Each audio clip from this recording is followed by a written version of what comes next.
Hey, I'm working on a friend's Traben guitar today, and one thing I always do, I shouldn't say always, 99.375% of the time, I will take rubbing alcohol, put it all along the fretboard, and light it on fire. And what this does is it removes any like buffing compound, wax, any kind of product that especially overseas manufacturers will use on the fingerboard to prevent it from shifting while it's in a music store. The problem with this is they put that on there and it still shifts, especially when it comes to Montana. The humidity and temperature still severely impact the fingerboard, especially if the wood was green when the instrument was built. So a lot of times I have trouble with that because if I'm working on, let's just say, a Les Paul, the alcohol will, while it's on fire, it'll spread across the frets, and then it will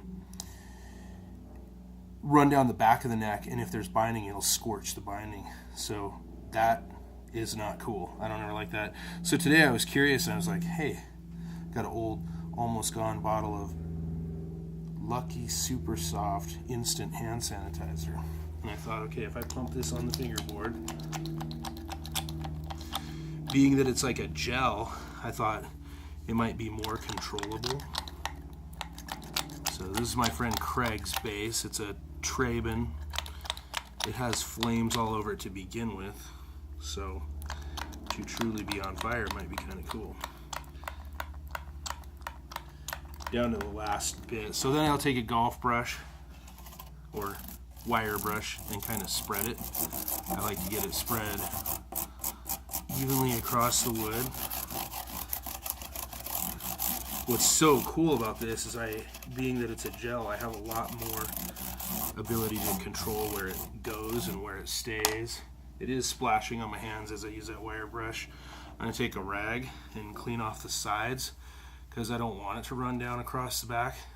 If you're really uncomfortable, maybe even go with the frets at a 45 here. So I'm doing this in preparation for a fret level. I want to oil the heck out of the fingerboard so that later on it's not as susceptible to humidity and temperature here in Montana. Since this bass must be, I'm guessing, 10 to 15 years old, it's probably well seasoned for where we're at. So just light this up. And I'm standing here, I'll blow it out if for any reason it rolls over the edge. But what's really cool is I have a lot less issues of anything running down the back of the neck. One thing that was pretty cool too, probably kind of dangerous, is the first time this thing was on fire, I was using the golf brush or wire brush to just spread the material while it was continuing to heat up and sweat out the pores of the fingerboard. So what's really cool is I redid that after already doing this and oiling it once, so it was unnecessary for this instrument, but I was like, hey, what a cool thing to show y'all.